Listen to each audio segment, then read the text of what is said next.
लगता है कि इजराइल किसी भी हालत में हमास को छोड़ेगा नहीं, लेकिन दिक्कत अब ये आ रही है कि हमास के चक्कर में फिलिस्तीनी बुरी तरीके से जंग में मारे जा रहे हैं।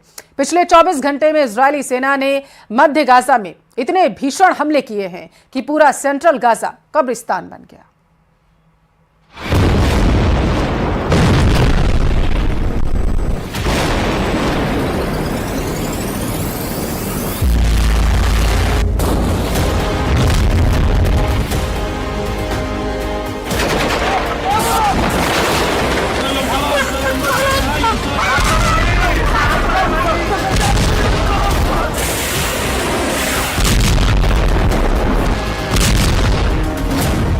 आधी रात भून डाला मध्य गाजा।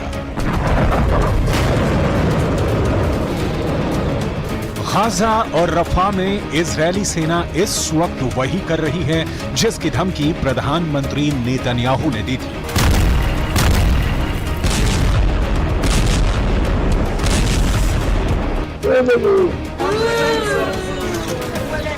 हमास भी इस वक्त वही कर रहा है जिसकी धमकी हमास के 4 टॉप कमांडरों ने इजरायल को दी थी।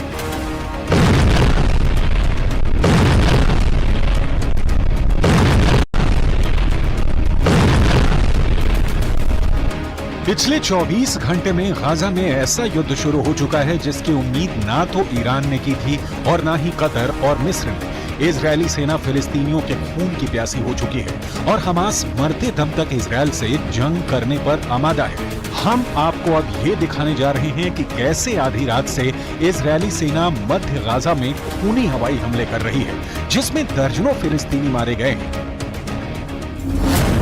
फिलिस्तीनी अथॉरिटी के दावों के मुताबिक आधी रात से इजरायली सेना मध्य गाजा को हवाई हमलों से भून रही है। हवाई हमले इतने ज्यादा घातक और सटीक हैं कि मध्य गाजा में मौजूद इमारतें तेजी से तबाह हो रही हैं। दावों के मुताबिक आधी रात से लगातार भारी बमबारी में गाजा सिटी पर जमकर हवाई हमले हुए हैं। वहीं गाजा से सटे शुजाया में इजरायली हमले में इमारतें तबाह हुई हैं, जबकि शेख इजलिन में हुए हवाई हमलों में कई आम फिलिस्तीनी मारे गए हैं। ताल अल हवा में हमास के लड़ाकों ने बेशक इजरायली सेना पर पलटवार किया है, लेकिन वो हमले लगभग नाकाम साबित हुए हैं। कुल मिलाकर गाजा सिटी, शुजाया, शेख इजलिन, ताल अल हवा में दर्जनों लोग इजरायल के भीषण हवाई हमले में मारे गए हैं।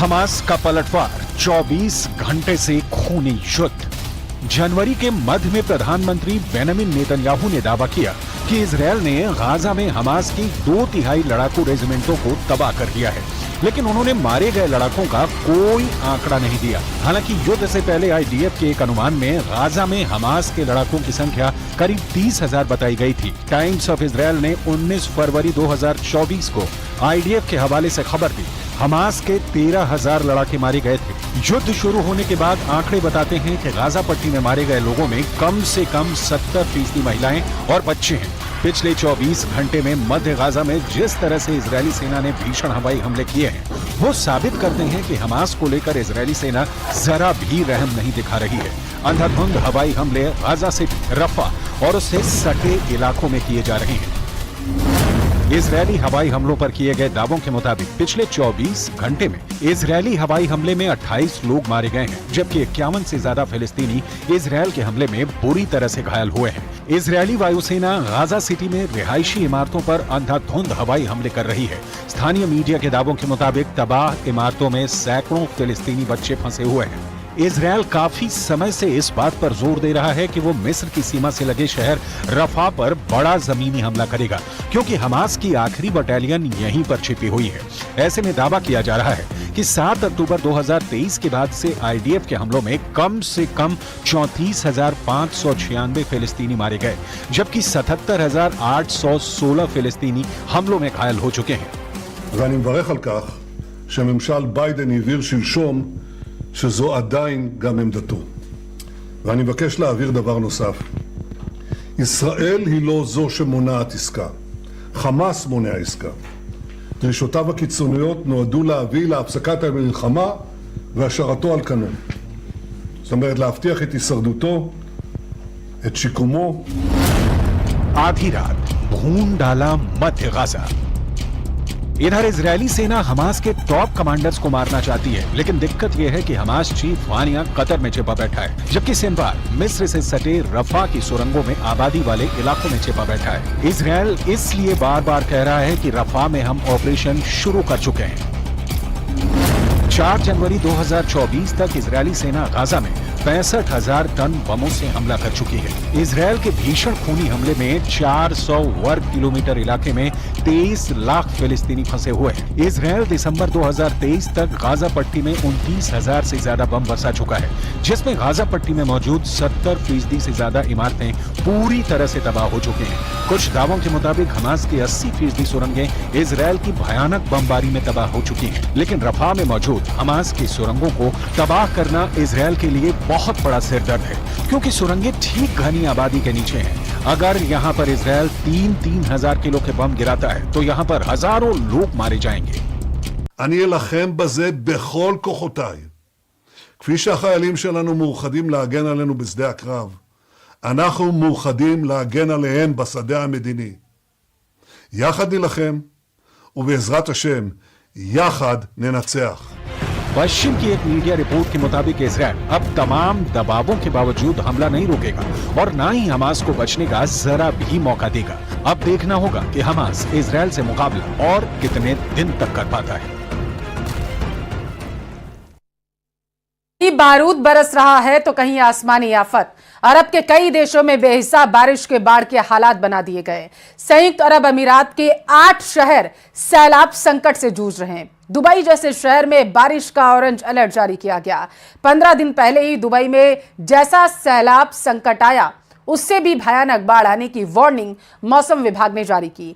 आखिर अरब देशों में अंधाधुंध बादल ब्लास्ट जो हो रहा है वो क्यों हो रहा है, इस स्पेशल रिपोर्ट में समझिए।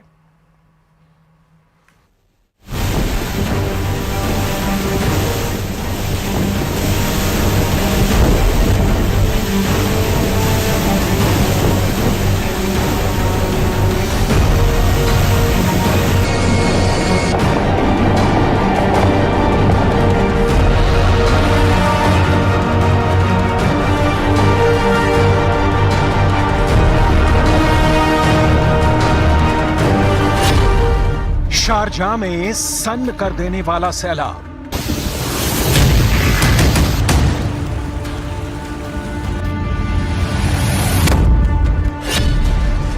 दहाड़ते दरिया में डूब रहा अबू धाबी।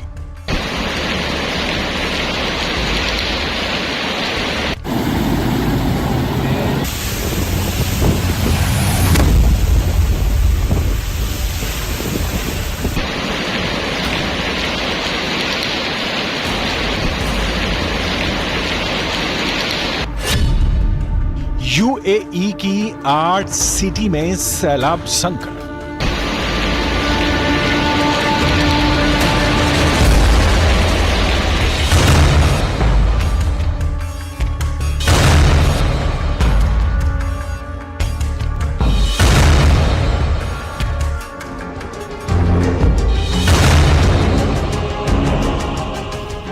दुबई दरिया बनी है और उसी दरिया में दिन गुजार रहे हैं लोग।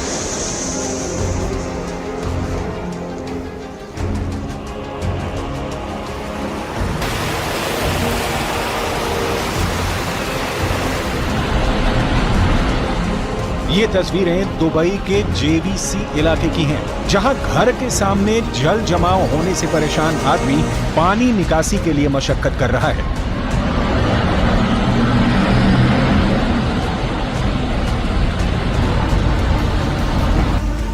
दुबई के तमाम इलाकों का यही हाल है, लेकिन हालात इससे भी बदतर होने की भविष्यवाणी है, क्योंकि अरब के रेगिस्तान में जल प्रलय का अलार्म बज गया है। संयुक्त अरब अमीरात के 8 शहर पानी पानी हो गए हैं। दुबई समेत 8 सिटी में ऑरेंज अलर्ट है। लोगों को घरों से निकलने पर मनाही है, एयरपोर्ट ठप है। 15 दिन बाद फिर से तेज बारिश ने दुबई को गले तक बाढ़ के पानी में डुबो दिया है।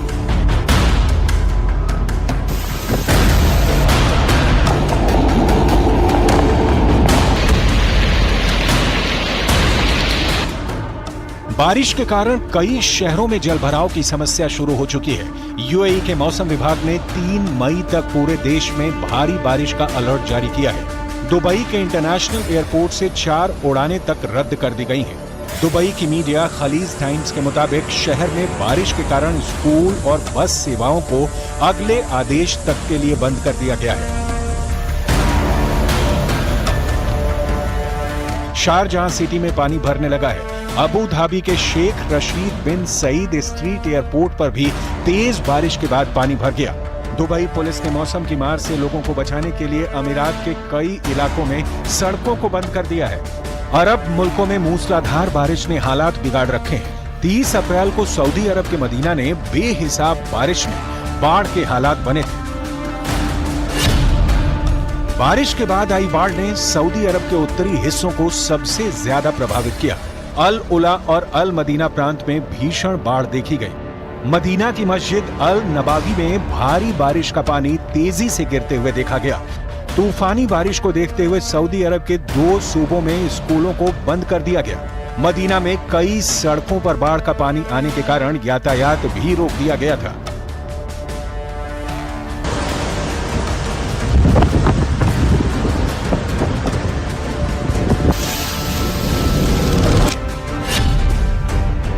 इससे पहले 15 अप्रैल को यूएई और ओमान में बारिश और बाढ़ ने कोहराम मचाया था। रिकॉर्ड तोड़ बारिश से तब दुबई इंटरनेशनल एयरपोर्ट दरिया बन गया था। दुबई के हाईवे बाढ़ और बारिश से लबालब थे। दुबई में बादल इस कदर बरसे कि बुर्ज खलीफा जैसी बुलंद इमारत भी पानी में घिर गई थी। 15 और 16 अप्रैल को दुबई में रिकॉर्ड तोड़ बारिश हुई थी।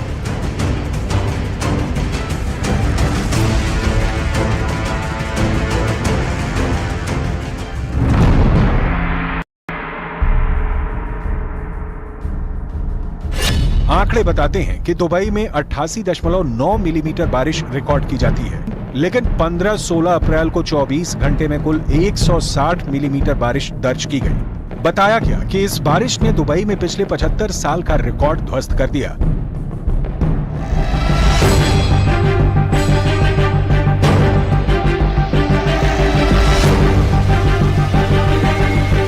तब यूएई के राष्ट्रीय मौसम विज्ञान केंद्र ने पुष्टि की थी कि ज्यादा से ज्यादा बारिश के लिए क्लाउड सीडिंग करवाई गई। भीषण गर्मी से निपटने के लिए और तापमान को कम रखने के लिए दुबई में कृत्रिम वर्षा का ये बहाना मौसम वैज्ञानिकों के गले नहीं उतर रहा है। पहले जानिए क्लाउड सीडिंग क्या है। जब एक निश्चित जगह पर निश्चित समय में बहुत ज्यादा बारिश हो जाती है तो उसे हम बादल फटना कहते हैं। बादल फटना इस बात पर निर्भर करता है कि क्लाउड सीडिंग से कितने बादल जमा हुए हैं। अगर बहुत ज्यादा भाप से भरे बादलों की पहचान करके उसमें क्लाउड सीडिंग करा दें तो बादल फट सकते हैं। ऐसे में संभव है कि यूएई समेत खाड़ी देशों में इसकी वजह से तेज बारिश आई हो, जो बाढ़ की वजह बनी। हालांकि पश्चिमी देशों के मौसम वैज्ञानिक दुबई में बाढ़ की वजह क्लाउड सीडिंग को नहीं मान रहे। एक्सपर्ट के मुताबिक खाड़ी देशों पर बादल की पतली लेयर होती है, वहां क्लाउड सीडिंग के बावजूद इतनी बारिश नहीं हो सकती है कि बाढ़ आ जाए। क्लाउड सीडिंग से एक बार में बारिश हो सकती है, इससे कई दिनों तक रुक रुक कर बारिश नहीं होती, जैसा कि देखा जा रहा है। यूएई और ओमान जैसे देशों में तेज बारिश की वजह जलवायु परिवर्तन को माना जा रहा है।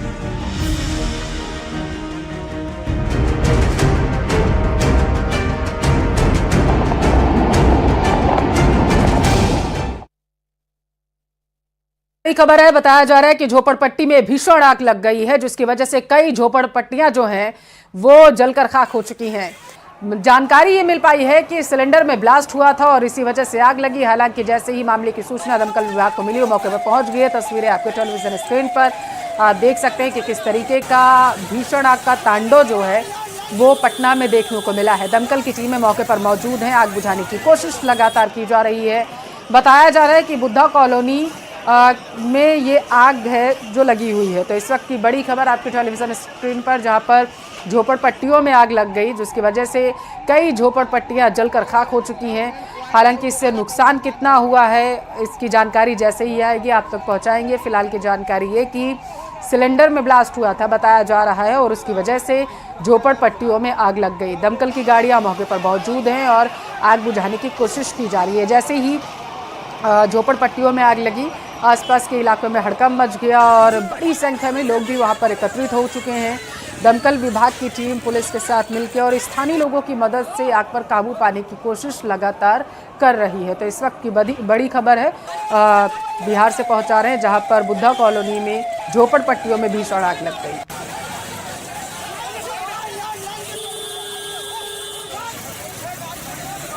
तो तस्वीरें आपके टेलीविजन स्क्रीन पर आप देख सकते हैं तस्वीरों में कि किस तरीके से आग जो है वो लगातार फैलती जा रही है। हालांकि जानकारी ये मिल पा रही है कि दमकल की जो टीमें हैं वो मौके पर मौजूद हैं और आग पर कंट्रोल करने की कोशिश लगातार की जा रही है। लेकिन क्योंकि झोपड़पट्टियां हैं और घास फूस से इन झोपड़पट्टियों को बनाया जाता है, इस वजह से आग को कंट्रोल करने में दिक्कत आ रही है, ऐसी जानकारी मिल पा रही है। आग लगातार फैलती जा रही है। इलाके में हड़कंप मचा हुआ है, बड़ी संख्या में लोग भी वहाँ पर एकत्रित हैं। तस्वीरें आपके टेलीविजन स्क्रीन पर, जहाँ पर पटना के बुद्धा कॉलोनी में झोपड़पट्टियों में भीषण आग लग गई है और इसका जो धुएं का गुबार है कई किलोमीटर दूर से ही देखा जा सकता है। आप तस्वीरों में देख सकते हैं कि आग किस तरीके से विकराल रूप जो है वो लेती जा रही है।